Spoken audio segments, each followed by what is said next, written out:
Comparatively ہم کہہ سکتے ہیں کہ کراچی کا درجہ حرارت جو ہے نا وہ بہتر ہو گیا ہے اور کم ہو گیا ہے. اچھا جی, کیونکہ بہتری کی بات ہو رہی ہے تو کچھ لوگ ایسے ہوتے ہیں, کچھ ملک ایسے ہوتے ہیں, انہوں نے ہوتی ہیں کہ وہ کبھی بھی بہتر نہیں ہو سکتے. ہم اپنے پڑوسی ملک کی بات کر رہے ہیں, آپ کو پتہ ہے کہ اس طرح کی خبریں کبھی نہ کبھی گاہے بگاہے وہاں سے آتی رہتی ہیں جہاں پہ پاکستان کو نشانہ بنایا جاتا ہے, تو اس کا جواب دینا بھی بہت ضروری ہوتا ہے.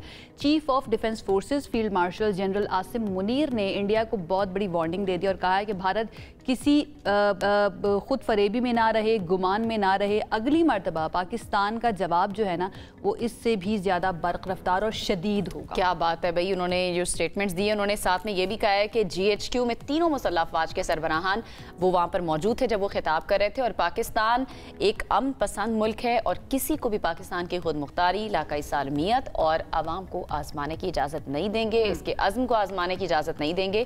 یہ جان لیں کہ پاکستان کا جو تصور ہے وہ ناقابل تسخیر ہے. پاکستان کی حفاظت ایمان سے سرشار جانبازوں اور متحد قوم کے پختہ عزم نے کر رکھی ہے.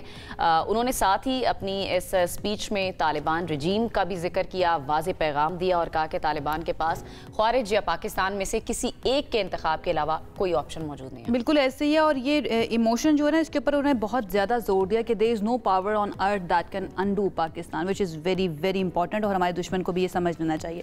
اس پر بات کر لیتے ہیں. ہمارے ساتھ موجود ہے معروف دفاعی تجزیہ کار بریگیڈیئر ریٹائرڈ مسعود احمد خان صاحب, اور ان کی طرف چلتے ہیں اور ان سے ان کی رائے جانیں. بریگیڈیئر صاحب, تھینک یو سو مچ ہمیں جوائن کرنے کے لیے. سب سے پہلے تو میں یہ چاہوں گی بطور CTF عاصم منیر صاحب کا یہ پہلا خطاب تھا اور انہوں نے بڑی شدید الفاظ میں وارننگ دے دی ہے انڈیا کو. اس وقت میں کیا ضرورت تھی, یا انڈیا کی طرف سے ایسا کچھ پلان کیا جا رہا ہے جس کی انٹیلیجنس انفارمیشن ہمارے پاس ہے اور جس کا جواب دینے کے لیے عاصم منیر صاحب کو آنا پڑا؟ جی بہت شکریہ آپ دونوں کا. اور دیکھیں بیسیکلی جس طریقے سے کل کا جو ایونٹ تھا آپ سمجھ لیں was a formal inauguration of CTF, اور جس میں تینوں سروسز نے گارڈ آف آنر پیش کیا, اور چیف آف ایئر اسٹاف وہاں پہ موجود تھے, چیف آف نیول اسٹاف تھے, تو یکجہتی کا اظہار بھی وہاں سے ایک میسج تھا.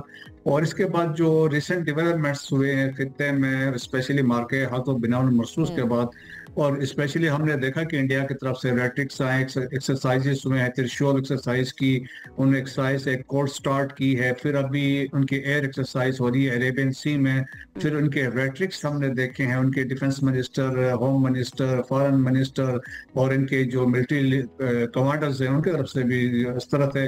سملرلی افغانستان کی طرف سے بھی ہم نے اس طرح کے بیانات دیکھیں. سو ایک انہوں نے دیکھیں کہ اسٹیٹ پالیسی کو بیسیکلی انہوں نے اظہار کیا ہے, کہ بتایا ہے فیلڈ مارشل عاصم منیر نے کہ جو مارکے حق اور بنیاد مرصوص میں ہم نے کیا تو وہ آپ سمجھ لیں اٹ واز اے گلمپس, لیکن فیوچر میں کچھ ہوتا ہے تو جو رسپانس پاکستان کے فورسز کا ہوگا, جو ایک یونائٹڈ ایک پلیٹ فارم میں آ گئے ہیں آفیشیلی, تو ہمارا جو رسپانس ہوگا سوئفٹ ہوگا, سیویئر ہوگا, اور اٹ ول بی اور most precisely it will be painful. اور ہمارا اس دفعہ جو ایکسپینشن زیادہ ہوگی, پہلے ہمارے ریسٹرکٹڈ ایریاز کو ٹارگٹ کیے تھے, this time we will start hitting India from North East سے لے کے ہم راجستھان کی طرف آئیں گے. سو ایک واضح میسج ان کی طرف سے تھا کہ اگر کوئی ذہن میں ایسے کوئی خیالات ہیں تو ان کو نکال دیں, اور جو کہتے ہیں نا کہ خود فریبی یا سیلف ڈسپشن ہے یا کسی ایلیوژن میں رہتے ہیں, تو دیکھیں کہ آلریڈی ہم نے انڈیا کو جو سو کا کنسپٹ تھا کہ net security provider in South Asia, وہ ہم نے ڈیمولش کر دیا ہے. دی سو کال مائٹ جو کہتے تھے کنونشنل فورس ہے, اس کو وہ بھی ہم نے فارغ کر دیا. رہی سے کثر جو لاسٹ کانگریس میں رپورٹ سبمٹ ہوئی ہے اور جو گورنمنٹ یونائٹڈ اسٹیٹ گورنمنٹ نے کی ہے, تو اس میں بھی انہوں نے ایکنالج پاکستان نے ڈیفیٹڈ انڈیا کو پیغام دیا ہے بریگیڈیئر صاحب, بلکہ طالبان رجیم کے لیے بھی واضح پیغام ہے آرمی چیف کی طرف سے. انہوں نے کہا ہے کہ یا تو خارج کا راستہ آپ چنیں گے یا پھر پاکستان کے ساتھ ہوں گے. تو ان کے اس پیغام کو, اس سٹیٹمنٹ کو آپ کس طرح سے دیکھ رہے ہیں؟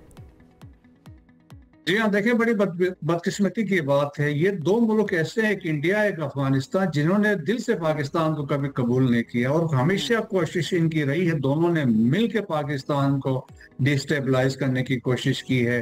اور جس کے ایک مثال ابھی دیکھیں افغانستان کے طالبان رجیم ہے, پچھلے 4 سال سے جب سے یہ پاور میں آئے ہیں اس کے بعد جو دہشت گردی ہے خیبر پختونخوا میں 97% دہشت گردی ان کی وجہ سے بڑھ گئی ہے، اور اسی طرح بلوچستان میں. کیا ہے ایپک سینٹر ان افغانستان. 2020 میں جو دوحہ کاٹ ہوا تھا اس میں یہی لکھا گیا تھا کہ Afghan soil will not be used against terrorist activities. آج سب کچھ اس کے الٹ ہو رہا ہے، اور پاکستان کے اگینسٹ دیکھیں تمام تشکیلیں افغانستان سے آ رہی ہیں، وہ فل کے سپورٹ کر رہے ہیں افغان طالبان رجیم. اور خیبر پختونخوا میں دیکھیں 172 تشکیلیں آئی ہیں، 83 بلوچستان میں گئی ہیں. اور جو ابھی دیکھیں جو جب سے یہ طالبان رجیم آئے 4000 کے قریب ہماری شہادتیں یہاں پہ ہوئی ہیں. تو وہ دے آر ایڈمنٹ کہ ہم نے پاکستان کو نقصان پہنچانا ہے. تو دیئر فور دیکھیں کہ اس میں بھی یہی ہے کہ ایک واضح میسج ان کو دیا ہے، ڈسپائٹ جو بات چیت ہوئی ہے دوحہ، پاکستان کے اپنے ایفرٹس جو ہوئے ہیں، پھر ہم نے دوحہ میں دیکھا، ترکیہ میں جو بات چیت ہوئی، استنبول میں، اور تو اس کے باوجود افغان طالبان رجیم نے سینسریٹی نہیں دکھائی. تو اب واضح طور پہ کہا ہے کہ طالبان رجیم نے ڈیسائیڈ کرنا ہے کہ وہ یا پاکستان کے ساتھ ہیں، یا فتنہ الخارج کے ساتھ ہیں، یا فتنہ الہندوستان کے ساتھ ہیں.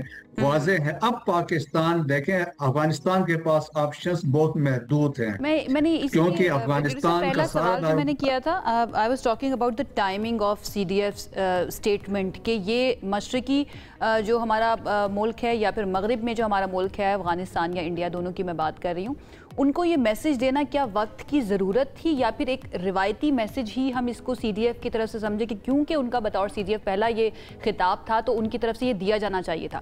پوچھنا میں یہ چاہ رہی ہوں کہ ہمیں کوئی ڈرنے کی ضرورت تو نہیں ہے کہ انڈیا کی طرف سے یا طالبان کی طرف سے یا افغان حکومت کی طرف سے کوئی اٹیک ہو سکتا ہے؟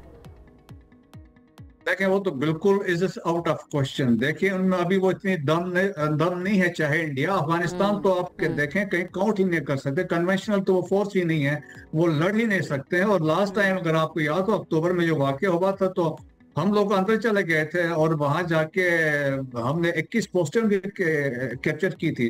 سو پاکستان کے پاس وہ کیپیبلٹی ہے کہ ہم ابھی بھی افغانستان کے اندر جا کے we can create a buffer, 20 kilometre اندر جا کے، 30 کلومیٹر اندر جا کے، لائک ترکیہ نے سیریا میں کیا جب یہ ان کا آپس میں لڑائی چل رہی تھی، جب دہشت گردی جو PKK کردستان والے حملے کر رہے تھے، تو نارتھ سیریا میں وہ داخل ہوئے، 30 کلومیٹر اندر گئے تھے، اندر جا کے انہوں نے ایک بفر کریٹ کیا تھا. سو پاکستان ہیز دی کیپیبلٹی کہ ہم جا کے وہ بفر بھی کریٹ کر سکتے ہیں. آپ دیکھیں ہم نے کابل میں سٹرائکس کی ہیں، کندھار میں سٹرائکس کی ہیں، تو ہم نے میسیج دیا تھا، ہم نے اپنی کیپیبلٹی بھی بتائی تھی، ریزالو بھی شو کیا تھا. تو ان کے دم میں کوئی بالکل سوچ بھی نہیں سکتے ہیں. انڈیا کو دیکھیں کہ ہم نے ایک سبق سکھایا ہے اور دنیا مانتی ہے. ان کے اپنے ابھی تھنک ٹینک کہتے ہیں کہ انڈیا ابھی اس پوزیشن میں نہیں کہ پاکستان کو ٹیک آن کر سکے. لیکن ریٹرکس آ رہے تھے اور انڈین گورنمنٹ بریگیڈیئر صاحب، ان دا اینڈ میں یہ چاہوں گی اس کے اوپر بھی آپ کامنٹ کر دیجیے، وہ بضد ہیں کہ جی ہمارا آپریشن سندور اس وقت بھی جاری ہے اور ہم پوری کوشش کریں. اینڈ دین اگر ہم افغانستان کی سچویشن کو دیکھیں پاکستان کے ساتھ، تو اس کے تانے بانے بھی ہم جانتے ہیں، یہ کچھ چھپی ہوئی بات نہیں ہے، وہ انڈیا سے جا کر ملتے ہیں.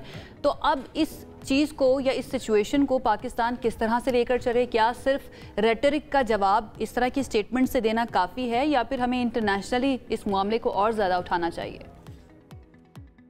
دیکھیں انٹرنیشنلی آلریڈی ہم اٹھا بھی چکے ہیں، اس کو مزید بھی اٹھائیں گے اس کو. اور ریٹرک دیکھیں کہ آپریشن سندور تو ٹھیک ہے، ہم مانتے ہیں کہ چل رہا ہے وہ. کیونکہ Afghanistan and India they are hand in gloves.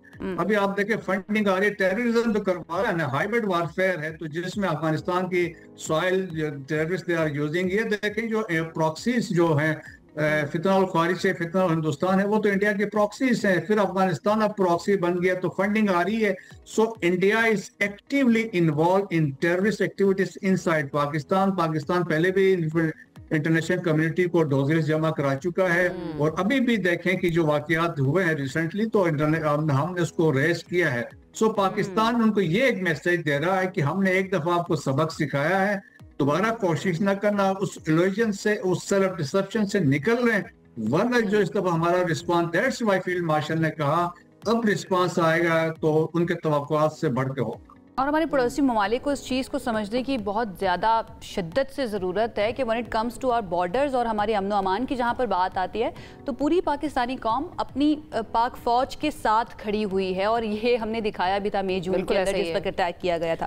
بہت بہت شکریہ بریگیڈیئر ریٹائرڈ مسعود صاحب ہمارے ساتھ موجود تھے اور اپنا جو بھی رائے سارے معاملے کے اوپر وہ ہمارے سامنے رکھ رہے تھے، and it's very very important, چاہے وہ ہمارا مشرقی بارڈر ہو یا مغربی بارڈر ہے، دونوں طرف سے خطرات موجود ہیں، لیکن پھر بھی ہمیں اتنا کانفیڈنس ہے اپنی افواج کے اوپر کہ ہم محفوظ ہیں کیونکہ ہماری پاک افواج وہاں پر کھڑی ہوئی ہے۔ یہ تو کانفیڈنس ہمیں شروع سے ہی تھا، لیکن اب اور زیادہ بڑھ گیا ہے۔ جن کو نہیں بھی پتا تھا، اگلی جنریشن ان کو بھی پتا لگ گیا ہے کہ کس طرح سے ہماری پاک افواج ڈیفینڈ کر سکتی ہیں ملک کو۔ جناب آگے بڑھ جاتے ہیں اور آگے بڑھ کر اہم معاملہ ہے اس پر بات کرنی ہے، سیاسی معاملے پر، جس میں اسپیکر قومی اسمبلی سردار ایاز صادق نے حکومت اور اپوزیشن کو ایک مرتبہ پھر سے مذاکرات کا مشورہ دیا ہے، اور انہوں نے کہا ہے کہ مذاکرات کے لیے کردار ادا کرنے کی میں پیشکش بھی کرتا ہوں۔ اسپیکر ایاز صادق نے اپوزیشن کو مخاطب کرتے ہوئے کہا ہے کہ اداروں کو برا بھلا کہنے اور الزامات سے کچھ حاصل نہیں ہوگا، آپس میں بیٹھ کر معاملات کو حل کر لیں۔ انہوں نے یہ بھی کہا ہے کہ عامر ڈوگر کو انہوں نے خط لکھ دیا اور حکومت سے بھی گزارش کروں گا کہ پہلے بھی کچھ اقدامات کیے تھے لیکن اس کا اچھا کوئی صلہ نہیں مل سکا، تو پھر سے وہ کوشش کر رہے ہیں۔ اسپیکر سردار ایاز صادق کے بارے میں کہا جاتا ہے کہ وہ بانی پی ٹی آئی کے دوست بھی ہیں، ان کے کلاس فیلو بھی رہ چکے ہیں، ان تعلیمی ادارے میں دونوں ساتھ پڑھا بھی کرتے تھے، تو ان سے بار بار یہ جو ہے نا کہا جا رہا تھا کہ آپ بھی کوئی کردار ادا کریں، لیکن پچھلے کچھ دنوں سے ہم حکومتی سطح پر اس طرح کے سٹیٹمنٹس دیکھ رہے تھے کہ اب تو پی ٹی آئی کے ساتھ مذاکرات کی کوئی راہ نکل ہی نہیں سکتی ہے، لیکن ایسے میں سردار ایاز صادق کی طرف سے یہ کہنا کہ ایک اور موقع دینا چاہیے مذاکرات کو، اس کو کیسے سمجھا جا رہا ہے حکومتی سطح پر، یہ جاننے کی کوشش کرتے ہیں۔ ہمارے ساتھ اس وقت موجود ہیں نون لیگ کے سینئر رہنما کھیل داس کوہستانی صاحب، ان کی طرف چلتے ہیں۔ بہت بہت شکریہ کھیل داس کوہستانی صاحب ہمیں جوائن کرنے کے لیے، آئی ہوپ آپ بالکل ٹھیک ٹھاک ہوں گے۔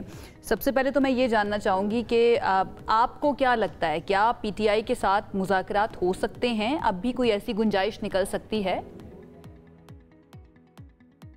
بہت شکریہ۔ دیکھیں، بات یہ ہے کہ وزیر اعظم شہباز شریف صاحب نے اپوزیشن کے جو پارٹی ہے اس کے بیرسٹر گوہر صاحب کو پیشکش کی، بلکہ اسمبلی کے فلور پہ خود چل کے بھی گئے ان کے پاس اسمبلی کے اندر، اور بار بار ہاؤس آف کسٹوڈین اسپیکر سردار ایاز صادق صاحب یہ پیشکش کرتے رہے ہیں، اور آج بھی ابھی بھی آپ نے فرمایا کہ اسپیکر صاحب نے یہ کہا ہے کہ بات چیت ہو۔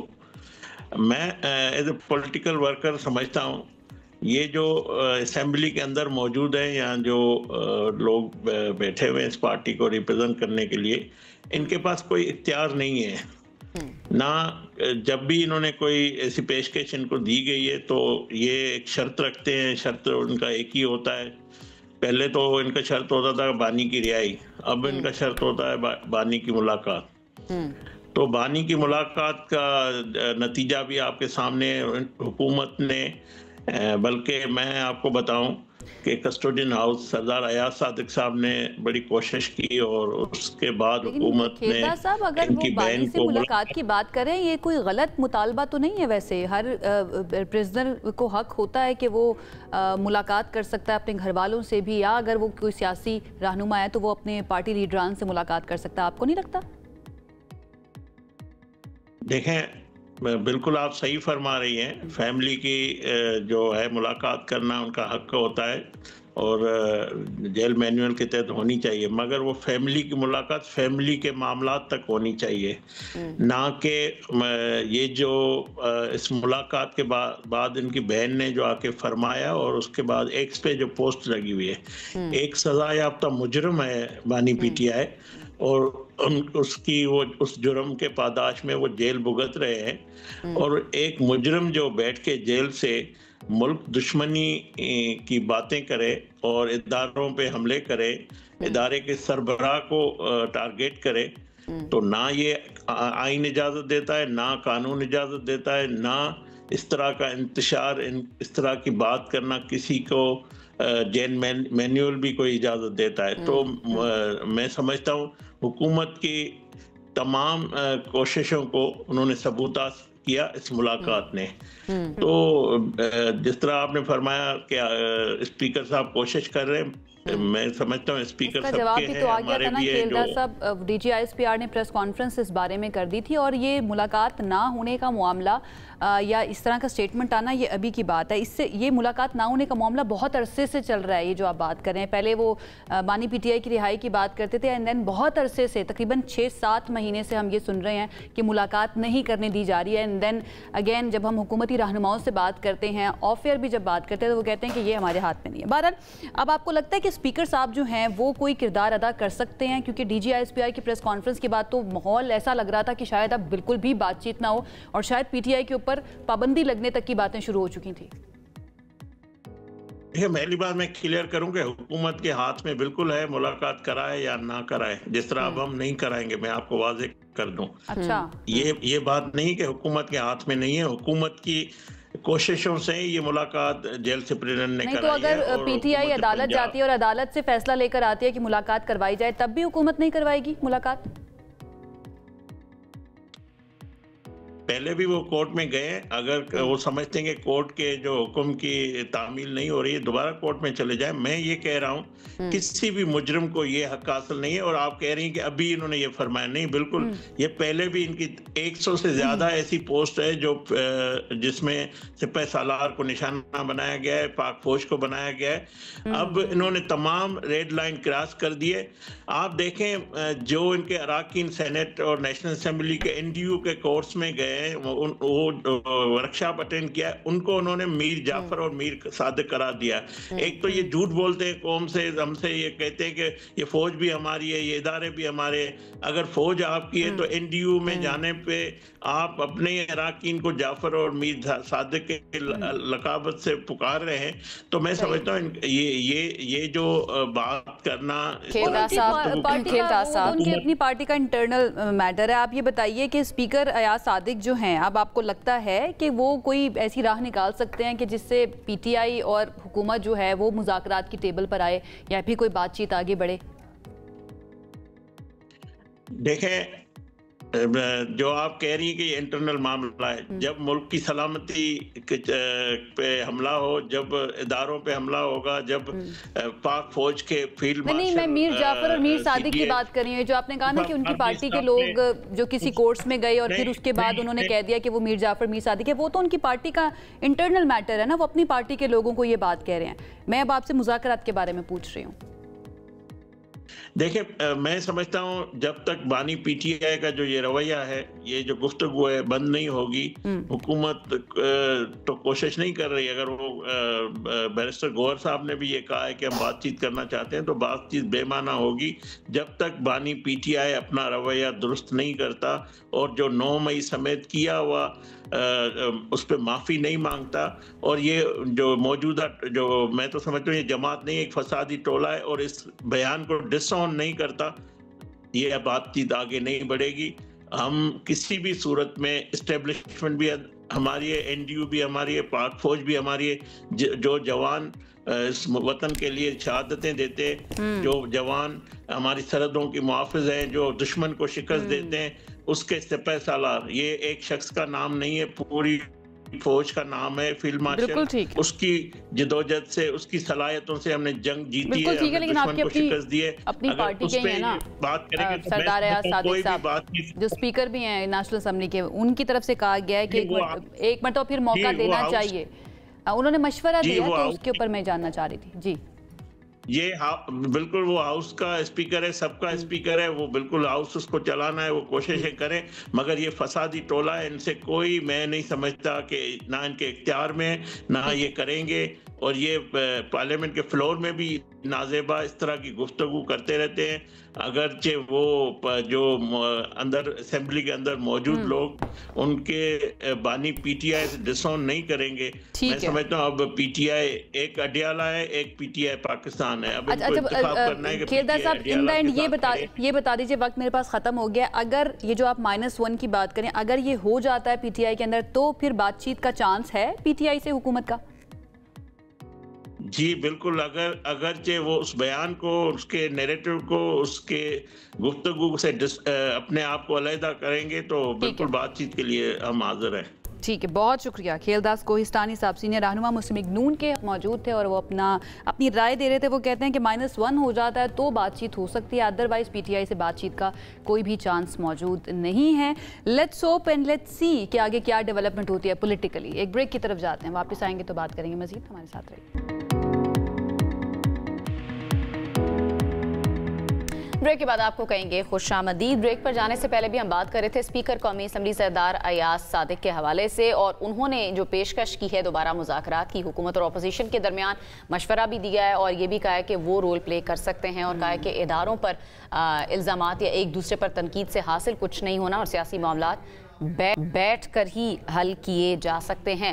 اچھا، اب اس پر رانا ثناءاللہ کی جانب سے بھی ایک سٹیٹمنٹ آیا ہے اور انہوں نے کہا ہے کہ پی ٹی آئی مذاکرات کی خواہش نہیں رکھتی، جبکہ پی ٹی آئی چیئرمین کا موقف یہ ہے کہ انہوں نے مذاکرات سے کبھی انکار کیا ہی نہیں ہے اور کچھ عناصر جان بوجھ کر اداروں اور پی ٹی آئی کے درمیان فاصلے بڑھا رہے ہیں. کون سے ہیں یہ عناصر، یہی ہم جاننے کی کوشش کر رہے ہیں، لیکن ابھی تک ہمیں کامیابی نہیں مل پائی ہے. لیکن پی ٹی آئی کا موقف لینا بھی بہت زیادہ ضروری ہے، تو یہ جان لیتے ہیں. پاکستان تحریک انصاف کے رہنما ہیں اور special assistant to C M کے ہیں شفقت ایاز صاحب. انہوں نے ہمیں جوائن کیا، ان کی طرف چلتے ہیں اور ان سے ان کی رائے جانتے ہیں. شفقت صاحب، تھینک یو سو مچ ہمیں جوائن کرنے کے لیے. سب سے پہلے تو یہ جو مشورہ دیا گیا ہے اسپیکر کی طرف سے کہ ایک اور موقع دینا چاہیے اور وہ کردار بھی ادا کر سکتے ہیں مذاکرات اگر کرنے ہیں پی ٹی آئی اور حکومت کے درمیان، اس کو پی ٹی آئی کیسے دیکھ رہی ہے؟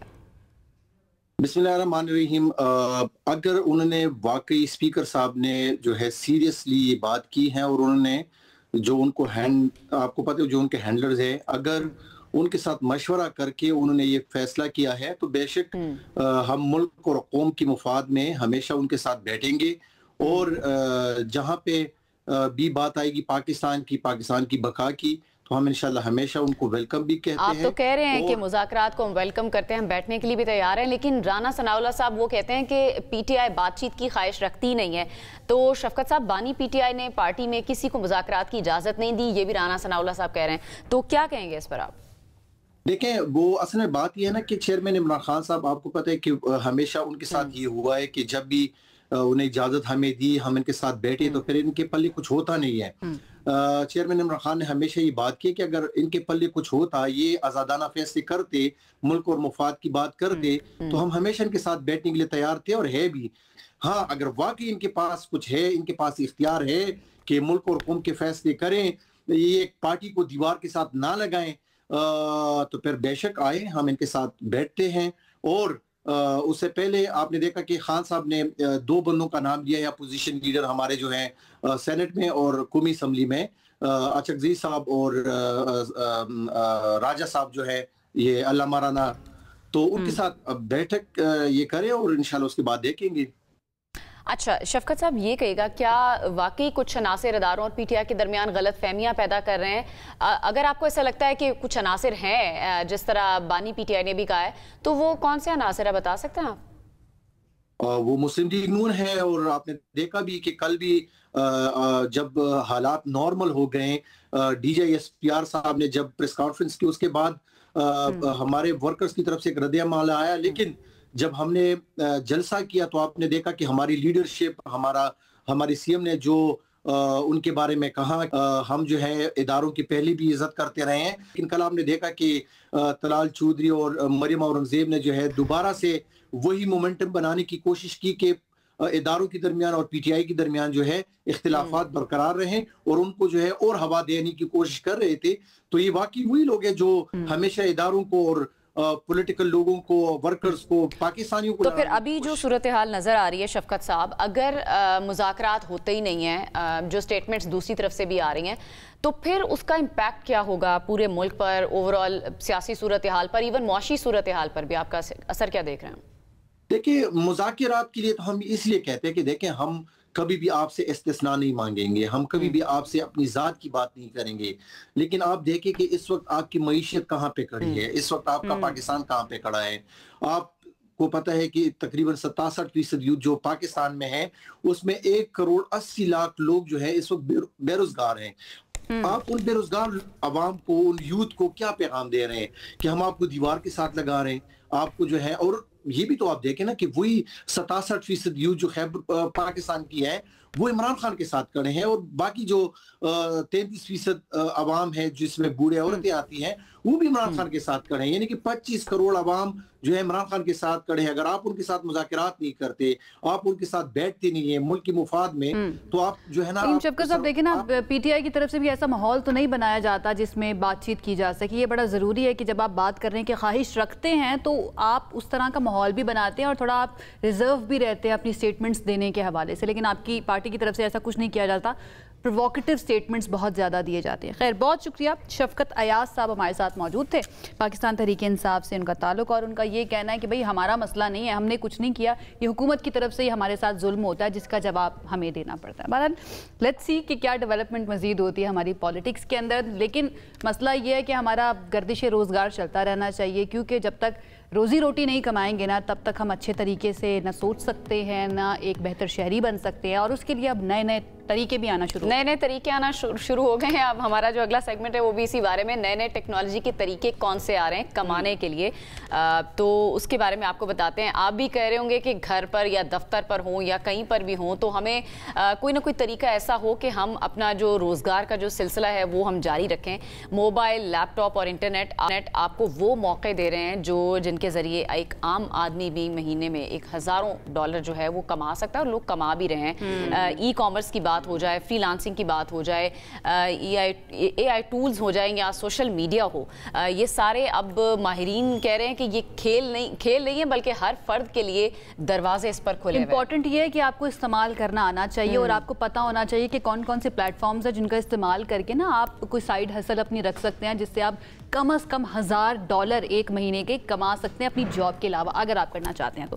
اب وہ کیسے ہوگا یہ میں بھی جاننا چاہتی ہوں، ڈیفینیٹلی انم بھی جاننا چاہتی ہوں گے اور آپ بھی جاننا چاہتے ہوں گے. تو ہمارے ساتھ ایک ایکسپرٹ موجود ہیں، شکیل احمد میر صاحب، جو کہ ای کامرس ایکسپرٹ ہیں اور ابھی تک کئی نوجوان جو ہیں ان کو ہیلپ آؤٹ کر چکے ہیں اس سلسلے میں. تو ہم نے سوچا ان کو بلاتے ہیں اور آپ لوگوں کی بھی مدد کرواتے ہیں ان سے. بہت شکریہ شکیل صاحب ہمیں جوائن کرنے کے لیے. سب سے پہلے تو یہ بتائیے کیا یہ پاسبل ہے ہر مہینے ہم اپنی جاب کے علاوہ صرف اپنے موبائل، انٹرنیٹ یا لیپ ٹاپ کا استعمال کر کے $1000 کما لیں؟ First of all, thank you very much for having me on this program.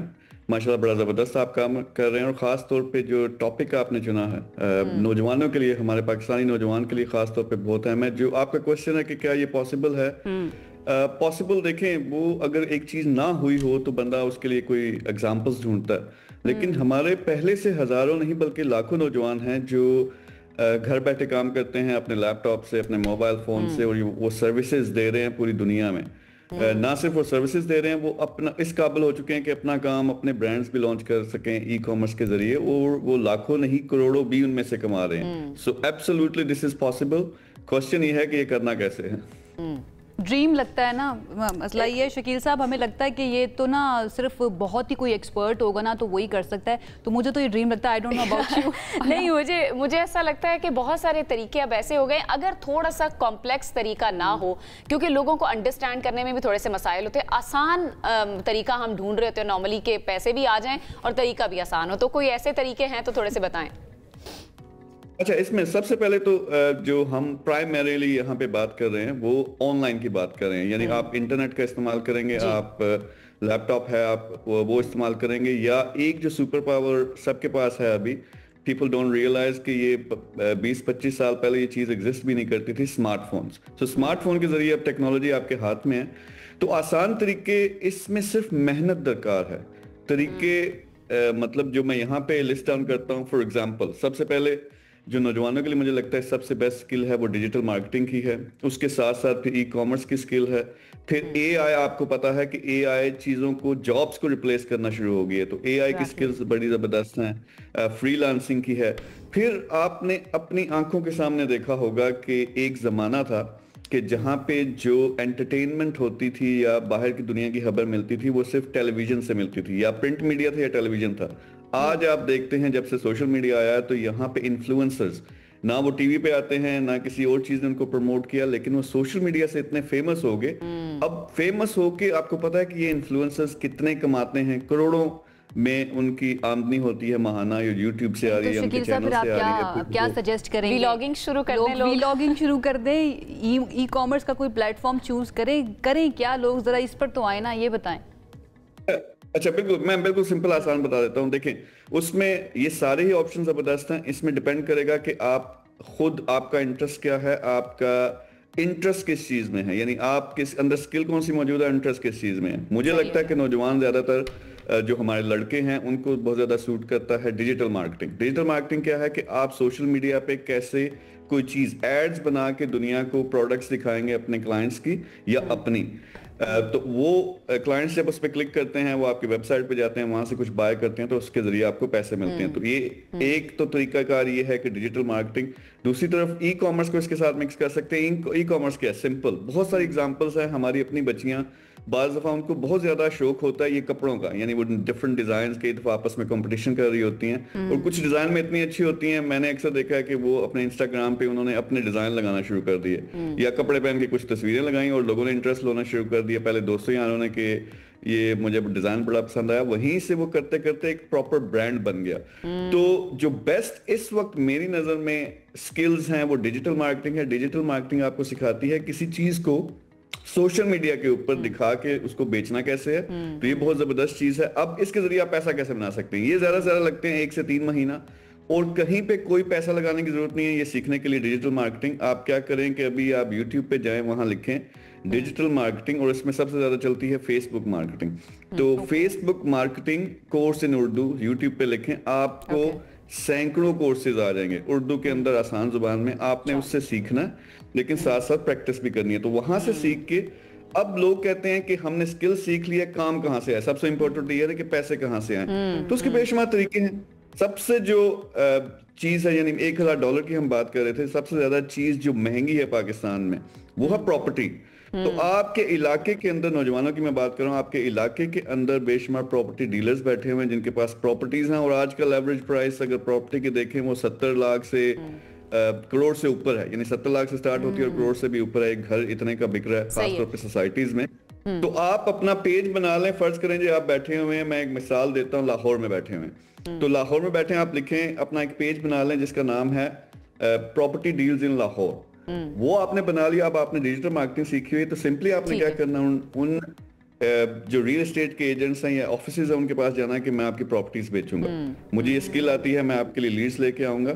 تو آپ نے کیا کرنا ہے, وہ آپ کو تصویریں دیں گے, آپ کو موقع دیں گے ان کے گھروں کی جو بھی پراپرٹی سیل پہ لگی ہوئی ان کے ویڈیوز بنائیں, وہ آپ نے بنا کے اپنے پیج پہ لگانی ہے. تھوڑا سا پیسہ لگائیں گے, یعنی مجھے لگتا ہے کہ 2-4 ہزار روپے آپ نے لگانے ہیں. ڈیجیٹلی دنیا جو ہے نا وہ بالکل تبدیل ہو چکی ہے, اور لوگوں کے جو سوچنے کا انداز ہے وہ بھی بدل چکا ہے, اور لوگوں کو بہت سارے پلیٹ فارمز, کوئی ایک پلیٹ فارم نہیں ہے, بہت سارے پلیٹ فارمز ہیں جو لوگوں کو روزگار دے رہے ہیں. بہت بہت شکریہ شکیل احمد میر صاحب ہمارے ساتھ تھے. آئی ہوپ کہ انہوں نے آپ کو ایجوکیٹ کر دیا ہوگا جن لوگوں کو بالکل نہیں پتا کہ ہم نے سٹارٹ کہاں سے کرنا ہے اور کس طرح سے. اور ایک چیز کلیئر ہو گئی, محنت آپ کو کرنی پڑے گی. محنت تو ہوگی بھائی, بنا محنت کے کچھ نہیں آتا. مفت میں یا گھر بیٹھے بیٹھے صرف موبائل دیکھتے دیکھتے آپ کو کچھ نہیں ملے گا, اس کے لیے آپ کو محنت بھی کرنی پڑے گی. تو انہوں نے بتا دیا شکیل صاحب نے کہ آپ گوگل پہ جا کر سرچ کر سکتے ہیں کہ مارکیٹنگ کے کون کون سے کورسز موجود ہیں. اردو میں بھی موجود ہیں, اگر انگلش نہیں سمجھ آتی تو اردو میں بھی کیے جا سکتے ہیں. اور اس کے بعد کا پروسیس بھی انہوں نے بتا دیا, کورس آف ایکشن بتا دیا کہ کیا کیا جا سکتا ہے اگر آپ ایک سائیڈ ہسل رکھنا چاہتے ہیں یا گھر بیٹھے بیٹھے پیسے کمانا چاہتے ہیں.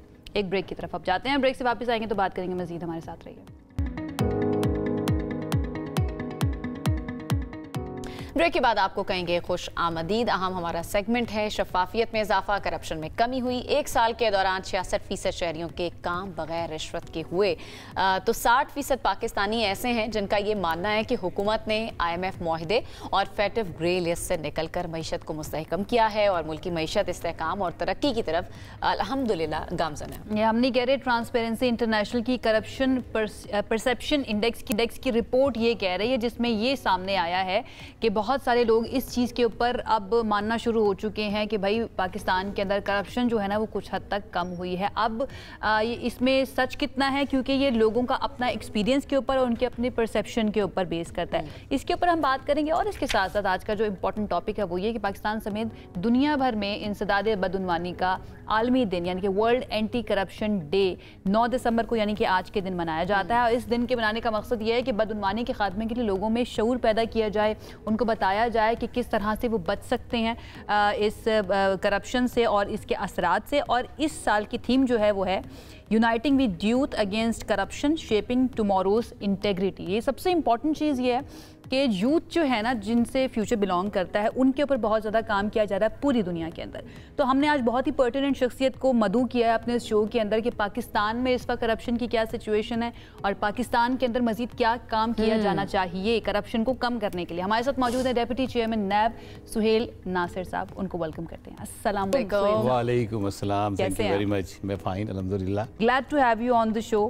سب سے پہلے میں چاہوں گی کہ تھوڑا سا ایک لمبے عرصے کے بعد نا ہم نیب کے کسی ریپرزینٹیٹیو سے بات کریں یا نیب کے بارے میں اوور آل بات کریں. از اٹ ورکنگ, چل رہا ہے یہ نیب کا ادارہ؟ اتنی خاموشی ہے یہاں. جی الحمدللہ. اور آپ کی سوچ ایسی ہے جیسی بہت سارے لوگوں کی سوچ ہے, کیونکہ ہمارے جو موجودہ چیئرمین ہے general retired Nazir Ahmed Butt, March 2023 میں انہوں نے جب یہ عہدہ سنبھالا, اس کے بعد اکتوبر 23 میں میں آیا, تو ہمارے چیئرمین صاحب نے فرمایا کہ ہم نے میڈیا کو پہلے اوائڈ کرنا ہے. اچھا, ہم اتنے برے ہیں؟ نہیں, not for the reason. Okay. Reason یہ تھے کہ ہم میڈیا پہ آئیں گے اپنے ایکشنز کے تھرو, کام کریں گے, کام کر کے دکھائیں گے اور پھر بتائیں گے, تاکہ کوئی اگر ہمیں چیلنج کرے تو ہم اس کو فیکٹس اینڈ فگر کے ساتھ پوری تیاری کے ساتھ آئیں. اور اسی لیے ہم نے جب آئے تو ہم نے سب سے پہلے یہ طے کیا کہ ہمارے اندر خرابیاں اور کوتاہیاں کیا ہیں. دیکھیں, دنیا میں آپ ترقی کبھی نہیں کر سکتے اگر آپ کو اپنی خامیاں نہ پتہ ہوں. That's true.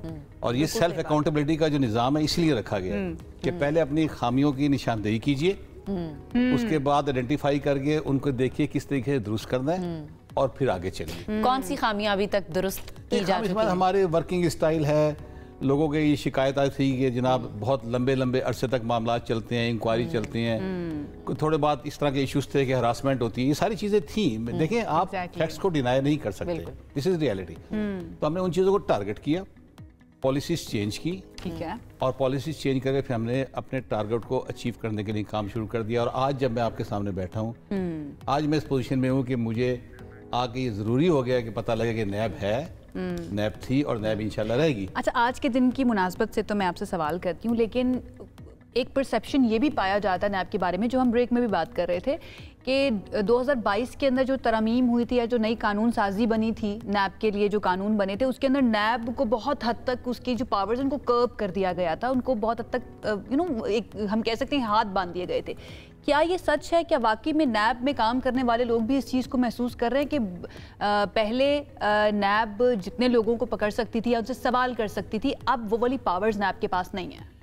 دیکھیے, یہ اس چیز کو بڑے لوگ ڈیفرنٹ انداز سے اس کو دیکھ رہے ہیں. پہلی بات تو یہ کہ پارلیمنٹ ہمارا سپریم ادارہ ہے, اور پارلیمنٹ کے پاس یہ پاور ہے کہ وہ لا کو ایگزامن کر کے اس کو امینڈ کر سکتے ہیں. اب اس کے پیچھے وزڈم کیا تھی؟ لوگ یہ تو کہتے ہیں نیب کے ہاتھ باندھ دیے. میں اس کو ایک مناسب تجزیہ نہیں سمجھتا. نیب کے ہاتھ نہیں باندھیں گے. دیکھیں, پاکستان میں اگر ہم کرپشن کی بات کریں, اینٹی کرپشن اداروں کے حوالے سے 3 آپ کی مین ایجنسیز کام کر رہی ہیں. ایک آپ کی فیڈرل انویسٹیگیٹنگ ایجنسی FIA, دوسری آپ کی پروونشل جسے کہتے ہیں اینٹی کرپشن اسٹیبلشمنٹ پروونشل, جو آپ کی اینٹی کرپشن کا ادارہ ہے, اور تیسرا نیب خود. اب آپ دیکھیں گے 3 لوگ ایک ہی کام کر رہے ہو اور ایک جیسا کام کر رہے ہو, تو کیا فرق ہے؟ تو کیا فائدہ؟ اور پھر کل کو FIA کے اوپر آتا ہے نا کہ وہ وزارت داخلہ کے انڈر ہے, نیب جو ہے وہ آٹونومس ادارہ ہے, تو وہ انڈیپینڈنٹلی اپنا کام کر سکتا ہے. For the purpose of working it makes no difference کون کس کے انڈر کام کرتا ہے. پرابلم یہ ہے کہ وہ انفلوئنس کی بات آ جاتی ہے نا کہ گورنمنٹ یا پولیٹیکل پارٹیز جو ہیں وہ انفلوئنس کر سکتی ہیں اگر کوئی حکومت کے انڈر ہے تو. نہیں, ایسی بات نہیں ہے. باتیں کرنے کو بہت ساری کر سکتے ہیں, ٹھیک ہے, لیکن باتوں کے ساتھ ریزننگ اگر آپ کے پاس ہو تو اچھا لگتا ہے. چلیں ان تینوں اداروں کی پاورز بتا دیتے ہیں. میں بات کر رہا ہوں کہ 3 ادارے اگر ایک ہی جیسا کام کر رہے ہو. نیب جب 1999 میں نیشنل اکاؤنٹیبلٹی آرڈیننس آیا تو اس کو لانے کا مقصد کیا تھا, پہلے اس کو سمجھ لیجئے. جب یہ سمجھ آئے گی تو آپ کو اگلی اسکیم خود بخود سمجھ آئے گی. اس کا مقصد تھا کہ میگا کرپشن کیسز پہ ہاتھ ڈالنا, نمبر 1. ٹھیک ہے. اس کا مقصد تھا کہ لوگوں کی لوٹی ہوئی رقوم کو واپس لانا. بالکل ٹھیک ہے. اس کا مقصد تھا اسٹیٹ کا جتنا ایسٹس ہے جو مختلف جگہوں پہ بکھر چکا ہے اور لوگ اس کو مس یوز کر رہے ہیں, اس کو ریکور کر کے لے کے آنا. اب اگر نیب بھی 1 لاکھ روپے کا کیس کر رہی ہو اور اینٹی کرپشن اسٹیبلشمنٹ بھی 1 لاکھ کا کیس کر رہی ہو, تو جو پریمبل ہے نیب کا وہ تو ختم ہو گیا پھر. ٹھیک ہے. تو یہ اب 2022 میں جا کے چیزیں سامنے آئی اور اس کو غور کیا گیا کہ کس طرح تھریش ہولڈ سیٹل کیے جائیں, تاکہ آپ کو پتا ہو یہاں پہ اس حد تک تھریش ہولڈ میرا ہے, اس کے بعد آپ کا, اس کے بعد نیب کا ہے. ٹھیک ہے. ہاں, ایک چیز ضرور ہے جس میں تھوڑا سا میں ڈیفینیٹلی کہ جو ہمارے چیٹنگ پبلک ایٹ لارج کے کیسز تھے اس میں ہمارا ایک بہت اچھا ایک سکسیس ریٹ تھا، کیونکہ نیب وہ واحد ادارہ ہے جو براہ راست رقم ریکور کر کے لوگوں تک پہنچا سکتا ہے، باقی قوانین میں یہ پاور کسی اور کے پاس نہیں ہے۔ ٹھیک ہے، اب ہوا کیا کہ آپ نے چیٹنگ پبلک ایٹ لارج میں ڈیفائن کر دیا کہ 100 لوگ نیب کے پاس آئیں گے اور 50 کروڑ کی رقم انوالو ہوگی تو نیب جورسڈکشن ایزیوم کرے گی۔ ایگزیکٹلی ٹھیک ہے، ایسی بات۔